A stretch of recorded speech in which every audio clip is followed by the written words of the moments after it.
100 reasons to leave, 1 reason to stay. The air was thick with silence, the kind that weighed heavy on the chest. I sat there, staring at the door, fingers tracing invisible lines on the wooden table. I had counted the reasons over and over again. They weren't just words, they were wounds, echoes of every moment I had swallowed my pain and stayed. Disrespect. It started subtly, with interruptions in conversations, with dismissive laughs at my dreams. Then it became louder, sharp words cutting through my confidence, belittling looks that turned my presence into something lesser. Lack of communication. We spoke, but never in ways that mattered. Words filled the space, yet meaning was always absent. I begged to be heard, to be understood, but all I got was silence wrapped in sighs and frustration. No growth. Love should inspire, should make you evolve. But here, I was shrinking, dimming myself down to avoid conflict, forgetting my own voice just to keep the peace. Lies. First, they were small white lies that seemed harmless. Then they became bigger, turning into stories rewritten, facts twisted, my own reality questioned.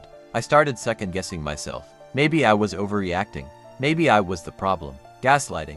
Every time I tried to express what hurt, I was met with denial. That never happened. You're imagining things. You're too sensitive. The gaslight flickered until I doubted my own sanity. Lack of trust. I watched their eyes wander, their phone light up at odd hours. My gut twisted, warning me of the truth I already knew but refused to accept.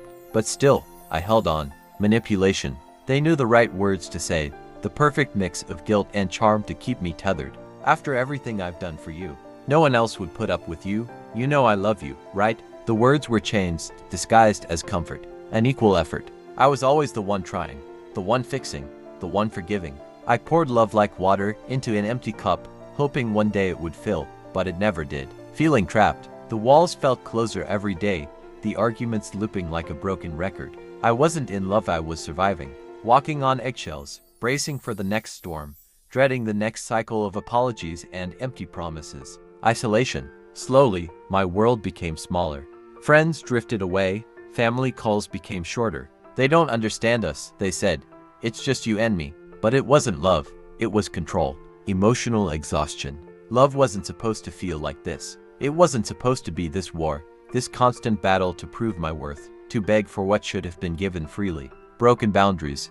Every no was ignored, every discomfort dismissed. My space, my choices, my body, nothing was truly mine anymore. Being taken for granted.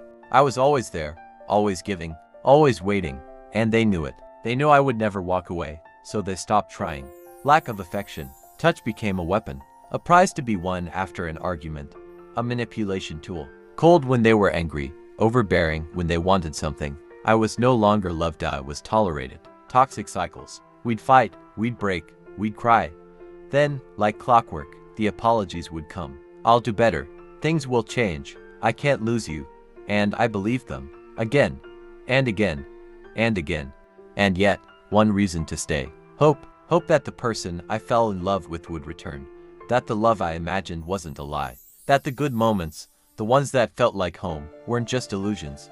Hope that one day, they'd wake up and realize I was worth choosing, worth fighting for. Hope that if I stayed a little longer, if I loved a little harder, if I forgave a little more, they would change, but they won't. And deep down, I know that. So I've decided one day to close the door behind me, and to never look back. Hope this serves you understand how a toxic, manipulative relation works out and gives you the guidance to pull yourself and energy and walk away as you deserve better.